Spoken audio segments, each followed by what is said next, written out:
Olá, pessoal, tudo bem? Como é que vocês estão?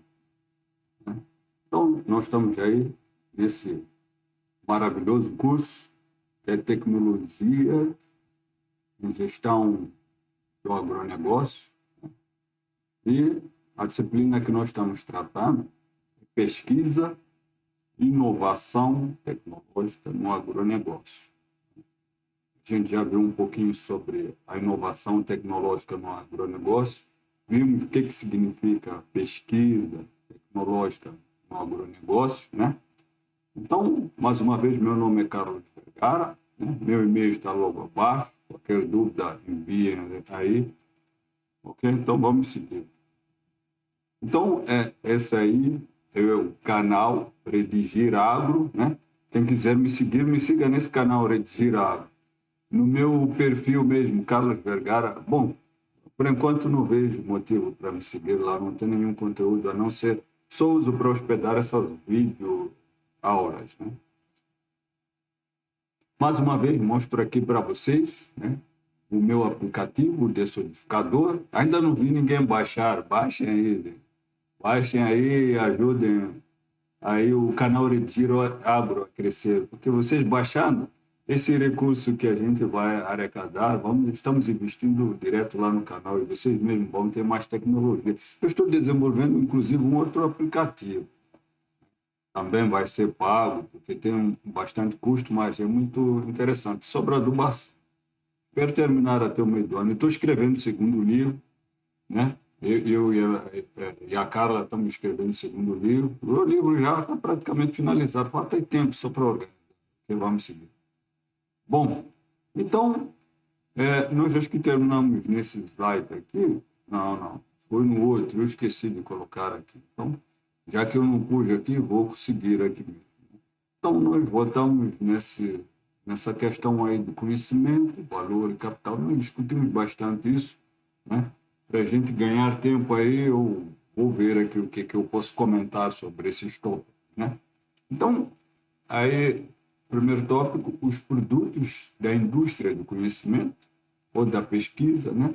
Isso aqui acho que eu ressaltei na aula passada, porque a vossa disciplina é pesquisa e inovação tecnológica no agronegócio. Então, quer dizer, eu não sei se a pessoa que concebeu o nome daquela disciplina tinha pensado isso que vocês estão entendendo agora e que eu estou refletindo agora. Porque a partir do momento que você fala pesquisa, né? Inovação tecnológica, como é que é pesquisa e inovação tecnológica no agronegócio, não é? Então, a partir do momento que você fala pesquisa, pesquisa significa que você está tratando da indústria do conhecimento, da disciplina, poderia ser indústria do conhecimento e inovação, né? Inovação, sim, tecnológica na gestão do agronegócio, né? No agronegócio. Então, percebam aí, vocês já podem substituir, vou até voltar aqui, que eu quero. Sim, isso, está certo. Então, sim, estava aqui. Ok? Então é isso, já percebam que o nome da disciplina já tem que nos dar essa base da indústria, conhecimento, que é a própria pesquisa. Você faz pesquisa, você está produzindo conhecimento. Aliás, não é só conhecimento, saberes também. É claro, isso está tudo junto, né, no mesmo pacote. Ok? Aí diz que aqui os produtos da indústria do conhecimento não são em si mesmo mercadoria, ok? Porque seu valor de troca é imensurável. Então, a gente vai lá, compra, por exemplo,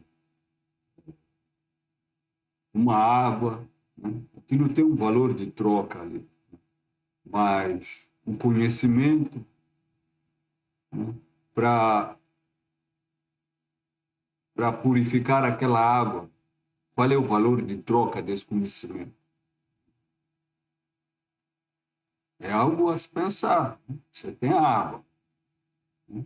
que é uma matéria vital para todos os seres vivos, né? Essa água, você compra uma garrafinha de água, você dá um valor, mas só que aquela água é purificada. E o conhecimento que purifica essa água, quanto é que vale? Tem como a gente pagar por isso? Complicado, né? Os produtos do conhecimento são a fonte de valor da mercadoria.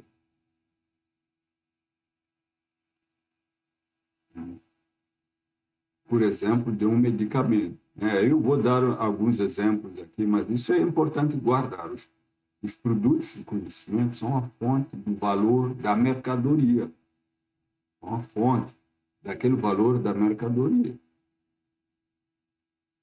Não são produtos de troca, assim.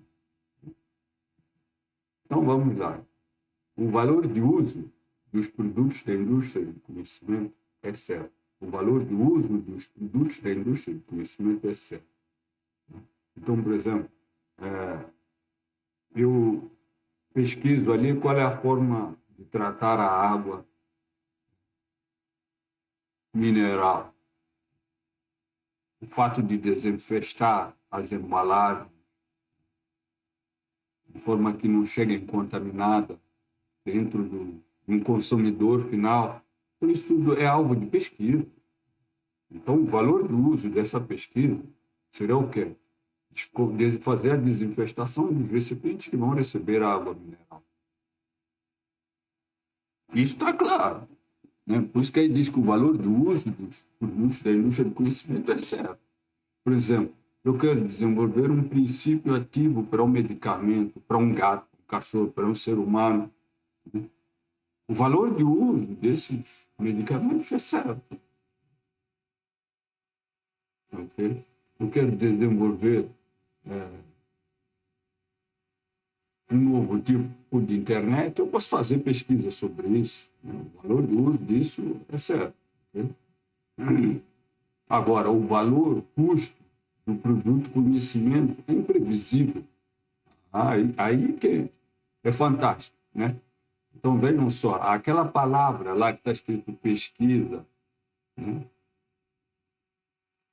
tecnológica no agronegócio, aquela palavra pesquisa é imprevisível. Imprevisível. A palavra e o valor custo de você fazer aquela pesquisa é imprevisível. E aí nós já começamos a entrar na parte da estatística, né? Porque é imprevisível. Por quê? Por causa do acaso, né? Do acaso. Então, esse acaso, vocês vão ver, a gente não vai entrar em muitos detalhes de estatística, eu vou dar noções muito básicas sobre isso, porque vocês terão que ter. Eu imagino que vocês devam ter uma disciplina chamada estatística experimental. Seria interessante que vocês pusessem isso depois dessa disciplina. Então, vejam só, então, o valor custo do produto, conhecimento, eu já esqueci, até duro, não precisa, é imprevisível. Aí por quê? Por causa do acaso. É que quando você faz pesquisa, desenvolvimento, pesquisa e até inovação, você lida muito com o fator, com o acaso. O acaso a gente chama, estatística experimental, de fatores não controlados. Não controlados. Por exemplo, você vai montar um experimento no campo, como é que você controla o vento, a insolação da área, como é que você controla isso? Não tem como. É a natureza agindo. E tem outros fatores. Eu estou dando a chuva, como que eu controlo? Posso colocar na casa de vegetação, experimento, controle, tudo bem. Okay? Mas se estiver no campo, eu não tenho como controlar o dia que chove, não chove. Venta, não venta, aparece um cachorro ali, né? Urina, né, em todos os vasos, não posso fazer. Então, tem fatores não controlados. Isso que a gente chama do acaso. Isso que a gente chama do acaso. Então, tem coisas que vão. E aí você planeja um experimento, por exemplo, para 5 anos. O seu planejamento, que a sua pesquisa duraria 5 anos. Só que vai acontecendo esses empregos. Imagina, primeiro ano ventou forte ali, todas as suas plantas caíram. Segundo ano, choveu lá, teve geada, perdeu tudo. Terceiro ano, teve granizo, e depois veio um ciclone. E aí o que era para 5 anos vira para. E aí o valor, qual é o gasto? Só vai aumentando. E é isso que a gente chama do acaso. Então, a gente já está fazendo um link aí para fazer uma transição na matéria. Okay? Mas espero que vocês tenham captado a importância desse base aqui, de entender essa indústria do conhecimento. Então, vamos de novo na frase.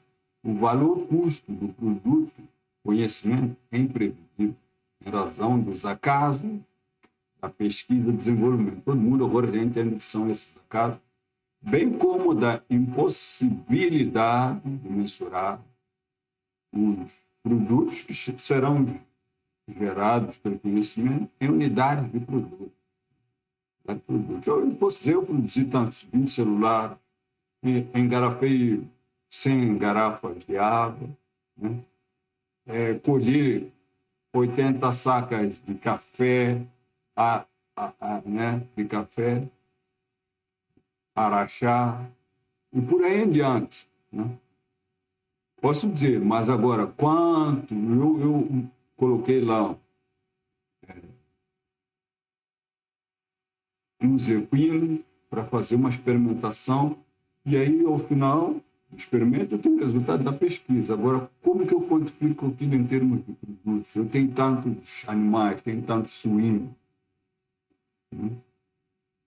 Até mesmo para dizer esses conhecimentos vão mudar todo o planeta, todo o conceito da espécie, de qualquer coisa. É difícil, sério. Você não tem essas conclusões exatas. O conhecimento ele só se concretiza depois que ele é aplicado, depois que já passaram bons anos. Okay? Vamos adiante. Então, aqui temos um exemplo aqui desses produtos de conhecimento. Por exemplo, eu estou fazendo a elaboração e a transcrição dos conhecimentos em linguagem binária. Eu fiz isso quando eu criei aquele aplicativo decodificador, né? Eu pesquisei bastante a literatura, os livros, li vários livros. Depois eu fiz a transcrição do que estava naqueles livros em linguagem binária. E aí eu gastei várias noites, né? Muitos dos meus familiares tiveram que fazer algumas atividades que eu fazia com frequência, eles começaram a fazer, quer dizer, eu não paguei aquelas pessoas, mas elas, se eu tivesse contratado alguém, eu teria que pagar para limpar a casa para mim, para fazer a comida, né? Para me trazer alguma coisa da rua, porque eu dediquei muito tempo naquilo, né? Então, isso é um custo indireto, um custo direto que está diretamente relacionado com o meu serviço, né? Igual uma mãe que tem que trabalhar, deixa o filho na creche, né? Paga ali, não é de graça. Então, a elaboração do aplicativo tem um custo altíssimo, altíssimo. E aí você coloca por 7, aí, né? E outra, esse aplicativo eu disponibilizei de graça também, no formato Excel. Então, o meu nem tem esse foco aí de lucrar com aquilo ali, né? Mas vocês, como empresa, vocês têm que estar cientes desses todos os custos, para depois colocar um custo ali que dê lucro para a gestão aí das empresas, das empresas agropecuárias, né? Os programas de computador, contudo, podem ser reproduzidos em número praticamente ilimitado e a custo despesa. Então, depois que você, por exemplo, já criei ali meu aplicativo, né? Eu já, por exemplo, aquela planilha de Excel, passei para alguns inscritos lá no YouTube já baixaram a planilha, né? E aquilo, um sai passando de um para outro, um colega pede, você passa, pega, pede, quando vê, já passou, nem a pessoa nem acessa mais lá para baixar, nem precisa ver o vídeo mais para baixar a planilha. Um já sai explicando um para o outro, pronto. Você mesmo, ninguém nem compra aquilo, né? Por isso que eu fiz uma versão alternativa. Na verdade, eu não queria nem fazer a do aplicativo, porque alguns alunos pediram que eu fizesse, porque achavam mais fácil em celular, então eu fiz aquela ali, porque já estava liberado lá. Então, vocês como empresa, né? Aliás, vocês como gestores de empresa, ou como empresa, né? Agropecuárias, vocês não podem fazer isso, não. Vocês não podem liberar um programa de computador.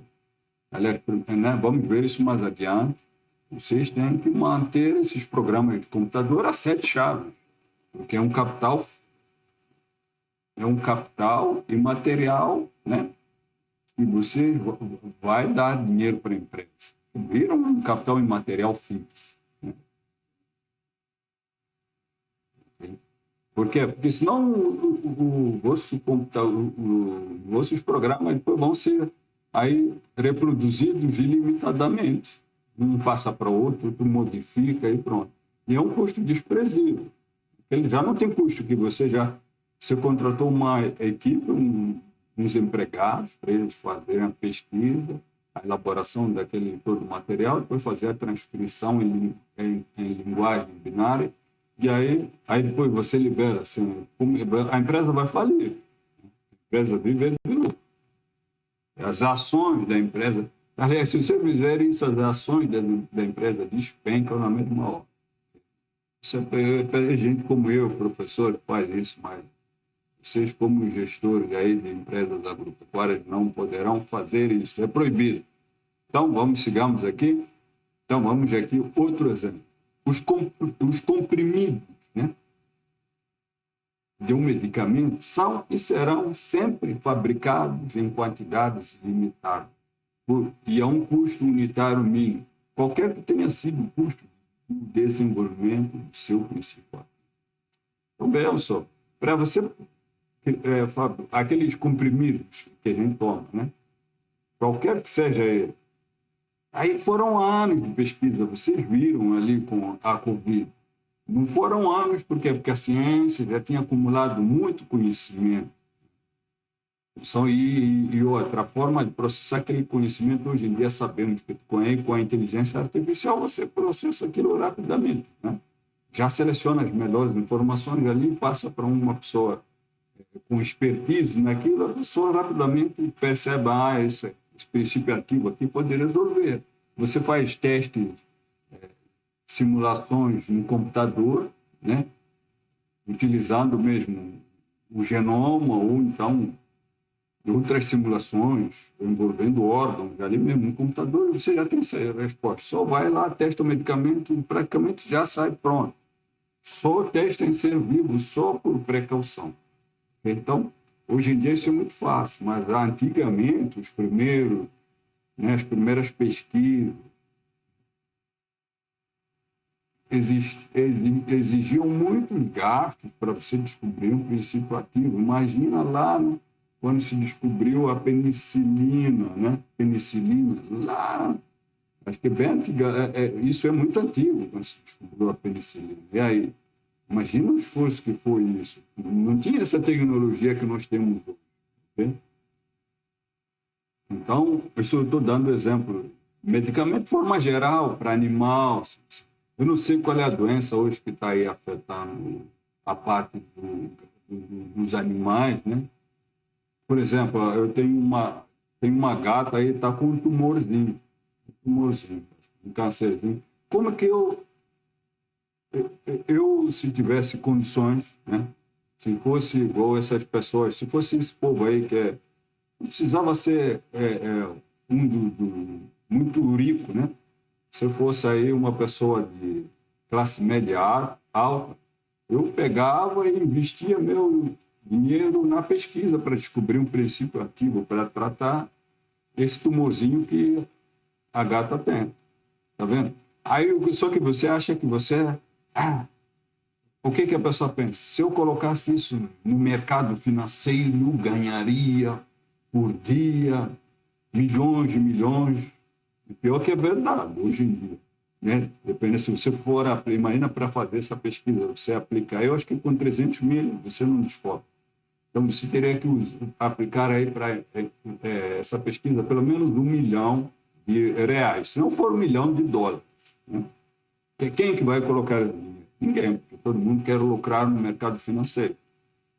Mas aí, imagina as pessoas que têm US$ 1 milhão.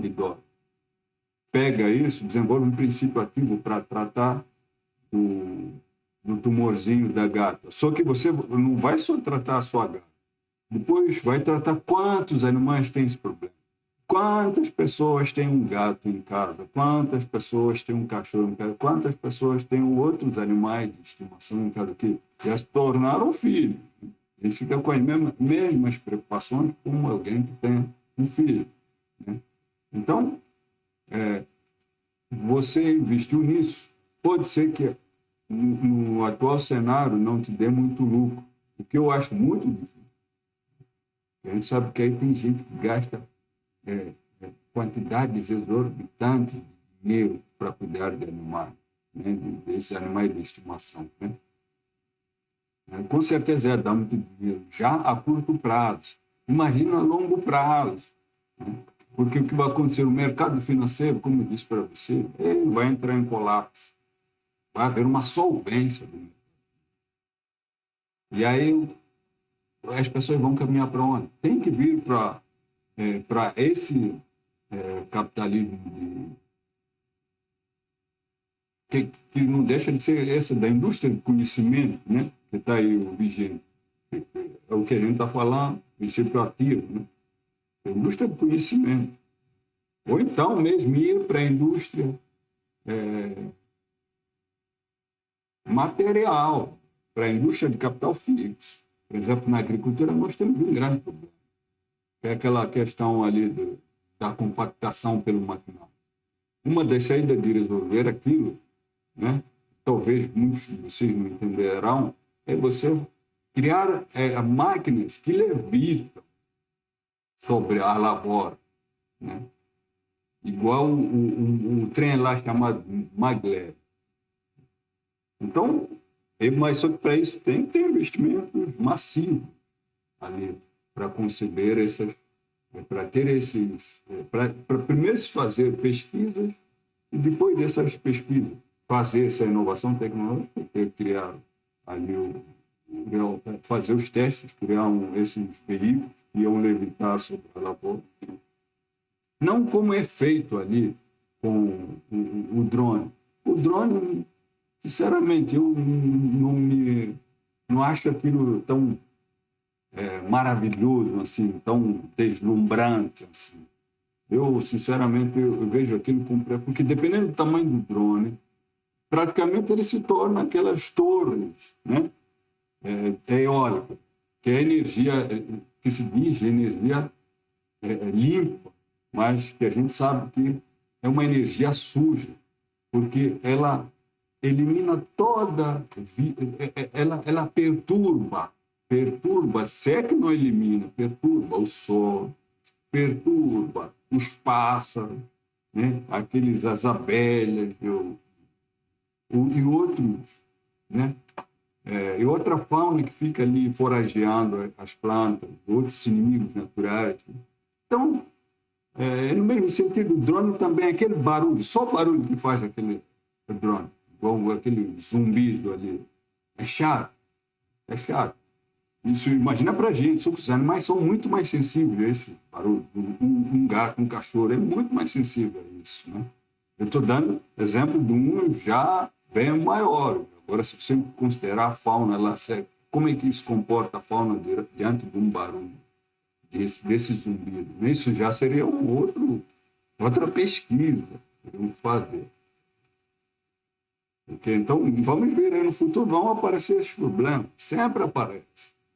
E todo mundo achava bonito as placas solares desmatava até a área de mata nativa para colocar as placas solares, hoje já sabemos que não pode fazer.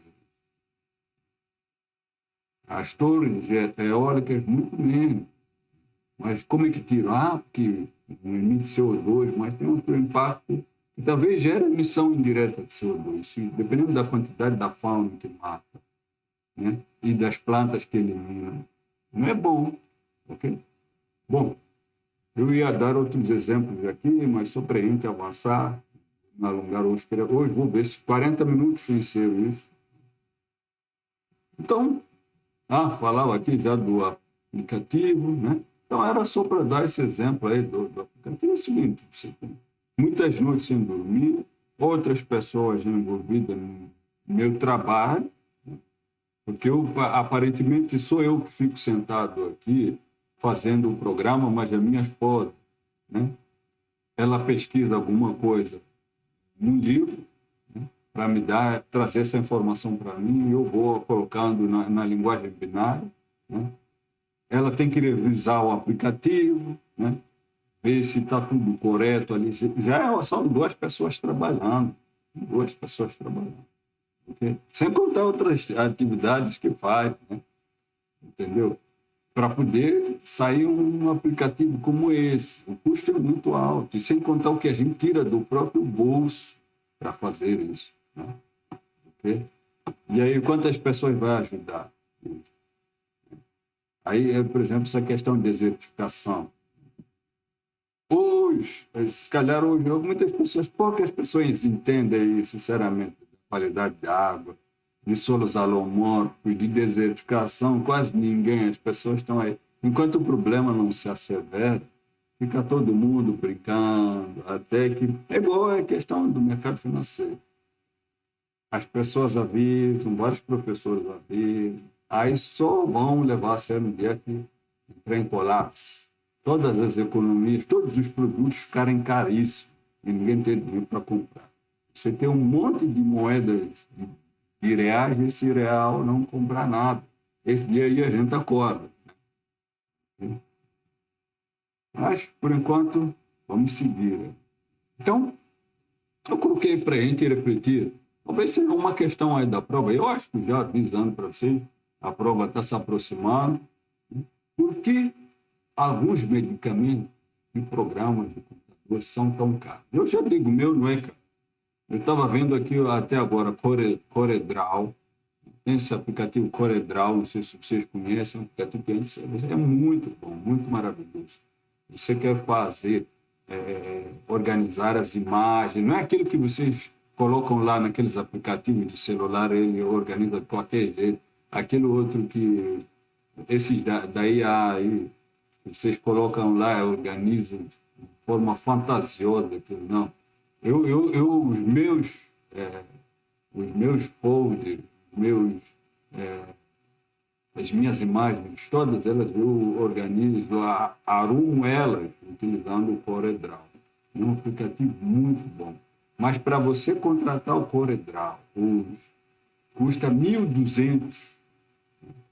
1.200 por ano. E se você quiser por mês, você paga 100, né? 100 por mês, dá a mesma coisa. Só que o valor real dele, isso é promocional. O dele está 1.600. É 1.600 ano. O meu custa 7,50 para você usar pelo resto da vida. Então, é isso. Mas por que alguns medicamentos e programas de computador são tão caros? Por quê? Porque a gente viu lá no slide anterior que o custo desses medicamentos, programas de computador, eles deveriam tender a zero. Só que não é isso que ocorre, eles ficam tão caros. Por quê? A resposta é logo que está aqui. O valor de troca de conhecimento está inteiramente ligado à capacidade prática de limitar a possibilidade de copiar, limitar, de reinventar, de aprender conhecimento dos outros.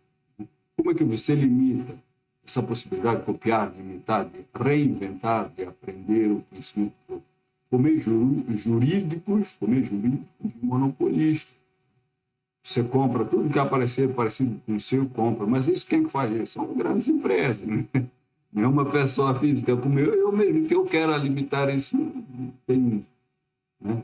Uma pessoa física é muito difícil, igual uma pequena empresa, aí, né? Uma microempresa, tem muita força para isso. Vai ser fagocitado pelas grandes empresas, né? Vai ser subsumido, né? Aquelas empresas, né? Infelizmente. Mas, muito importante, tome nota disso aí, né? E você que está aí trabalhando numa empresa, ou que vai ser contratado numa empresa, fique sabendo que a partir do momento que você criou um aplicativo, um medicamento, né? Você tem que limitar a possibilidade de copiar, imitar, de reinventar, de aprender conhecimento da sua empresa. Como você vai fazer isso? Meio jurídico, né? Primeiro começa patenteando, né, seus produtos por os outros meios jurídicos de monopolista, né? Vai vendo quem está inventando aí, compra, se for pequeno já, né? E é assim que o mercado funciona, né? Não é uma boa coisa, não é uma coisa que vai levar à igualdade social, vai levar à desigualdade social. Então, a indústria do conhecimento, ou capitalismo cognitivo, né? Então, veja só, indústria do conhecimento, capitalismo cognitivo, capitalismo intangível é a mesma coisa que pesquisa, né? Vocês vão ver essas palavras. Ainda vem mais, capitalismo imaterial, né?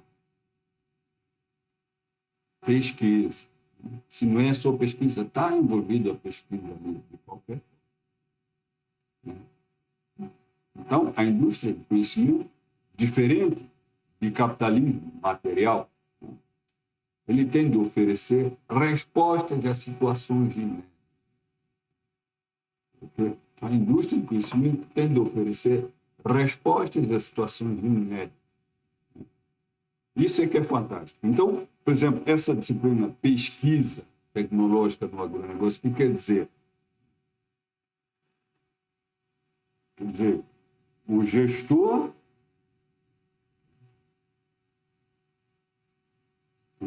de tecnologia do agronegócio vai dizer, você vai estar falando contigo essa disciplina. Você que é gestor de tecnologia, né, do agronegócio, você tem que nos dar respostas para situações inéditas. A disciplina fala isso contigo. Então, você sempre escuta. E lembre-se disso na hora que você formar. Que por você ter feito a disciplina Pesquisa e Inovação Tecnológica no agronegócio, você é obrigado a se qualificar. Isso não é só aqui na disciplina, e nessa disciplina nem fornece base para isso. Mas você fica sabendo o que você precisa, que profissional você precisa ser, né? Você vai ser uma pessoa que tem que buscar muita pesquisa, entender de como fazer pesquisa para poder solucionar questões inéditas se aparecerem aí na sua empresa. Pode muito bem acontecer, né? Do nada, você está ali com gado, né? Está ali com uma planta, né? Está ali com a soja, que ela hoje dá muito dinheiro, está com café, dá muito dinheiro, está uma maravilha. Daqui a pouco aparece uma praga ali, né? Começa a arrasar com a sua lavoura, com o seu café, com a sua soja, com os seus animais. E quem é que vai fornecer essa resposta aí? Você, gestor de tecnologias do agronegócio, né? Se você não consegue fornecer essa resposta inédita, pelo menos você sabe que você vai responder. Para responder a essa situação inédita, você precisa usar do conhecimento ou usar da pesquisa. Tem que fazer pesquisa. Você vai buscar um doutor, um especialista em café, um especialista em soja, um especialista em fungo, né? Um especialista em conservação do solo, um especialista, vamos supor que a internet deu um problema insolúvel, aí vai buscar também dentro da área, né, as pessoas mais instruídas possível para resolver aquele seu problema. É para isso que os doutores estão aí. Por isso que vocês têm os doutores. A pessoa aí não sabe. Essas situações inéditas é para isso. E é por isso que vocês também devem fazer doutorado. Vocês não têm condição de fazer doutorado em todas as áreas de conhecimento, mas pelo menos uma vocês podem fazer, né? E aí os outros doutores, né, vão aí estar subsidiando vocês a solucionar essas questões inéditas. Então, chama muito atenção essa parte, esse tópico aqui. Lembre-se, você tem lá o nome da disciplina, pesquisa e inovação tecnológica no agronegócio. E isso eu vou colocar como questão de prova. Então, a indústria. Então, aquilo é mesmo que a indústria do conhecimento oferecendo respostas, né, através de quê? De inovação tecnológica no agronegócio. Muito bom. Aqui vem uma consequência fantástica. Esse tópico gostei muito. Ao separar-se o conhecimento do cujo produto ele é fonte de valor, o conhecimento passa a exercer em si mesmo e por si mesmo uma ação produtiva na forma de programa. Ok? Portanto, vocês lerem isso com calma. É o seguinte, você fez lá um medicamento, por exemplo,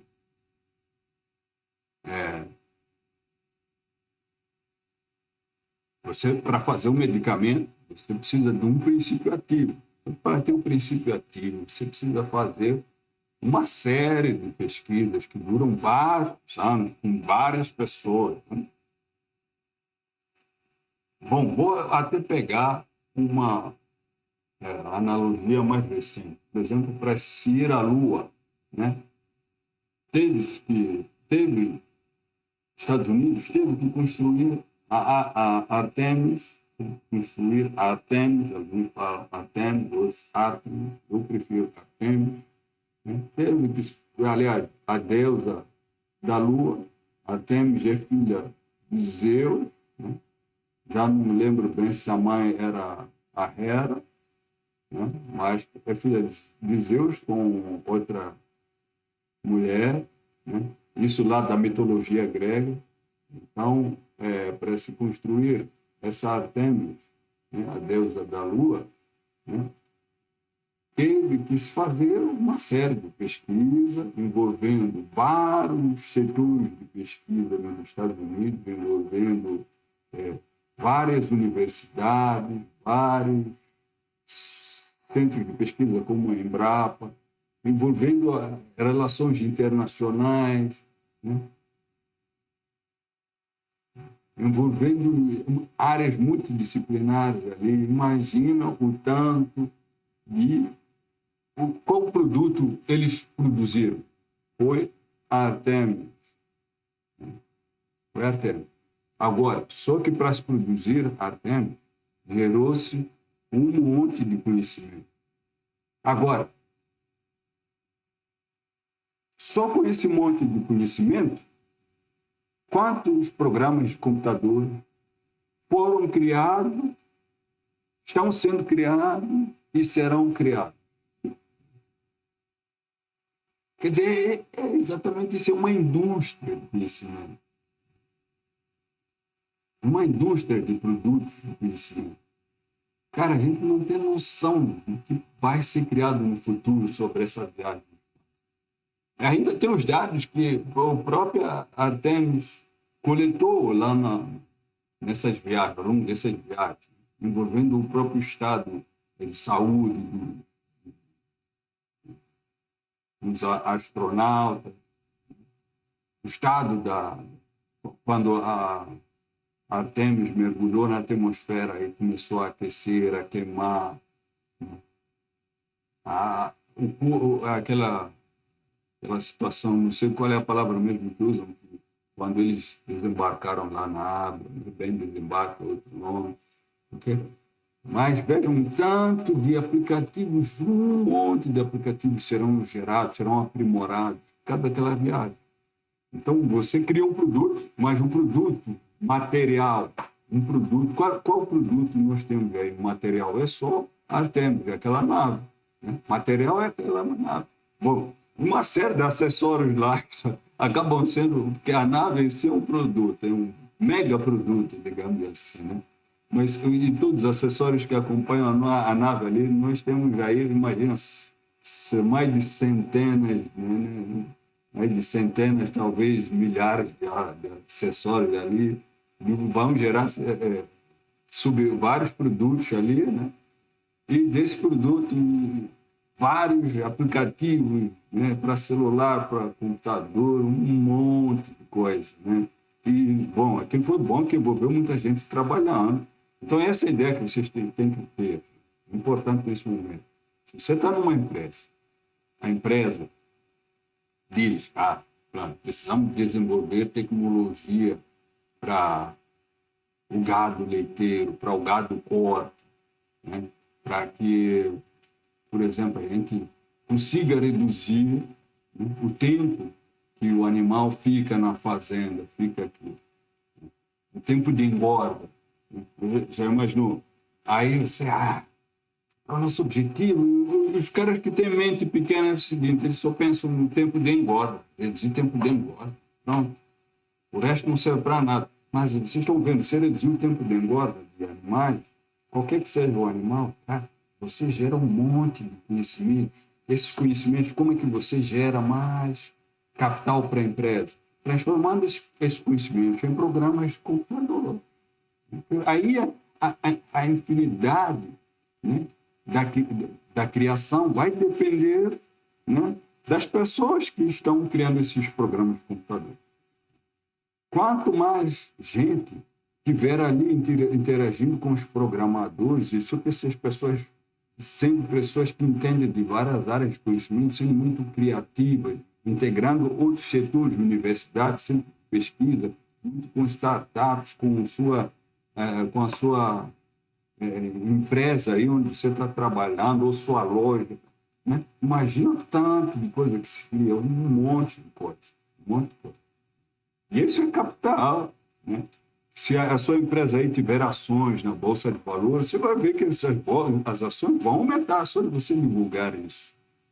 Não precisa nem fazer, só de você divulgar as ações da empresa sobe. Petrobras está ganhando dinheiro assim, Petrobras ganhou dinheiro dizendo que ia explorar petróleo na Amazônia. Mas era só um caô, era só um fake news, né, para a gente usar o termo que está na moda. Mas ganhou bilhões com isso, todo mundo sai apostando, comprar ações. Entendeu? Então é assim que está funcionando hoje. Você diz que vou fazer isso, se for uma empresa grande, ela está lucrando. Né? Isso em questão de segundos. A partir do momento que saiu a matéria, a pessoa já está lá com bilhões de dólares. É claro que eu não sei se vocês vão trabalhar em umas empresas assim, mas não custa sonhar, né? Mas só que essa questão de você sugerir para o patrão criar programa de computador, hoje em dia é realidade. Isso não precisa nem ser de uma empresa, você está num mercado aí, patrão, vamos fazer tal aplicativo para isso, né? Para entrega, né? Para facilitar a compra dos produtos.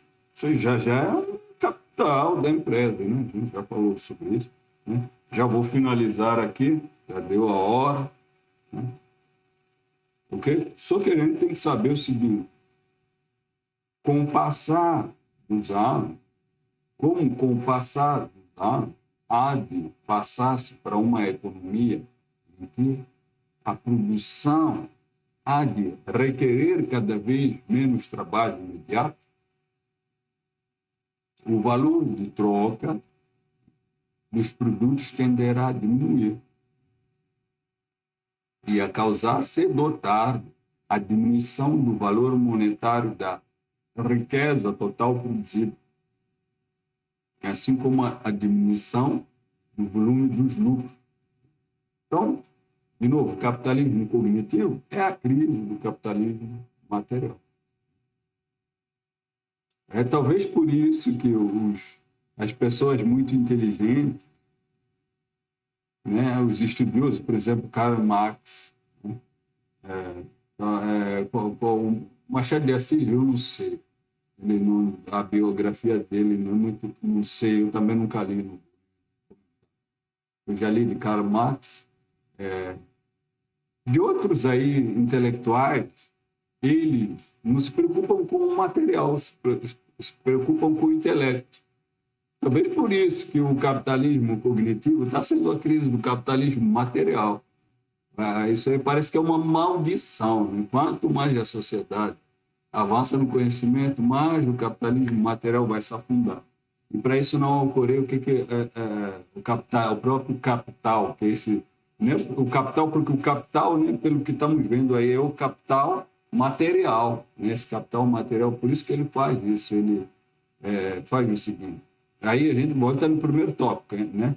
Ele faz o seguinte: ele limita a possibilidade de copiar, de imitar, de reinventar, de aprender conhecimento dos outros. Ele limita essa possibilidade de ser copiado, porque se, se não tivesse essa limitação, todos os produtos que nós temos, principalmente os aplicativos, já seriam zero. Já seriam aí liberados, já seriam aí livres. Não sei se vocês perceberam que a internet começou assim, liberando tudo, você não pagava praticamente nada, mas depois foi cobrando, né? Pouco a pouco. Mas se fosse tudo liberado, era bom demais na altura que nós não pagávamos para ter acesso. Por exemplo, tem um aplicativo que eu uso para editar vídeo, eu não pagava nada, era muito bom, mas agora eu já estou limitado ali, só posso editar 4 vídeos no mês. Se eu aumentar minha produção de vídeo, pronto, tenho que pagar. Mas antes não tinha essa limitação, era muito bom. Mas quem que está agindo aí é o capitalismo material, ele está segurando o capitalismo cognitivo. Vamos ver quem é que vai vencer nessa dualidade. Okay? Mas vamos ficar com essa frase aí, reflitam sobre essa frase. Pode ser que um dia, eu acho bem difícil, mas pode ser que um dia a gente chegue a essa situação de igualdade aí. É porque é o seguinte, à medida que nós formos tendo cada vez mais máquinas, só que isso vai envolver uma luta de classe. Né? Cada vez mais máquinas trabalhando, o homem, né? Ele não vai trabalhar. E como que ele vai ter dinheiro para poder comprar as coisas que são caríssimas? Ou seja, em outras palavras, um dia, se a humanidade continuar nesse avanço tecnológico que está havendo aí, um dia acabou o trabalho. Todo mundo vai ficar aí curtindo o lazer, né? Vida boa, né? Porque não vai precisar comprar praticamente nada, vai ter tudo. Você vai ter aí um robozinho, vai lá e busca lá. Eu quero comer, você vai dizer, hoje eu quero comer, quero um churrasco, quero um churrasco com vinagrete, com batata assada. O robozinho vai lá, colhe a batata, pega o tomate, pega o pimentão, né? Não precisa nem ser tanta coisa de luxo assim, olha, isso aí é tudo barato, né? Um churrasco, ele não tem picanha, pega lá uma galinha, ele mesmo prepara a galinha, assa a galinha, você tem lá as coxinhas da galinha e pronto, você já tem lá. Quero cerveja. E aí o robozinho mesmo manda lá, liga lá a máquina que o próprio robô construiu para produzir a cerveja, já está sendo cerveja produzida mesmo. E aí? Eu não acho isso muito utópico, eu acho que um dia a gente chega nesse patamar aí, viu? Eu não sei o que o povo, os mais ricos aí vão, porque eles é que ficam preocupados com isso. O pobre não pode ter essas condições que eles têm. Então, tem que sempre haver a desigualdade, o que eles buscam, né? Mais ricos. Eu acho que não, essa questão de meritocracia que está aí é o que busca isso. Né? Sempre tem que ter alguém pior, digamos assim. Tem gente aí que acha que só porque ele é melhor sempre tem que ter outro pior. Essa ideia que a gente vem construindo. Pode ser que no futuro mude. Se aí se pensar mais em uma sociedade igualitária, pode ser que a gente chegue nesse patamar aí. Né? Se não tenha tantas coisas aí, não precisa ter picanha, não precisa gastar, sei lá, que tipo as outras carnes nobres, né, do trigo, né, que eles comem lá, né, que não me interessa. Mas é o seguinte, você não precisa, né, de muito. Né? Esse aí seria o suficiente, mas o problema é que nós, humanos, sempre queremos mais. Né? Mas só que a culpa disso não é nem do humano, é do capital, e é da meritocracia. Bom, e com essas palavras aí, eu finalizo a aula de hoje. Hoje já vou colocar aí, e vou colocar o fórum também. Então, estudem, que já faremos a prova e nos vemos. Né? Então, na próxima aula, estamos aí.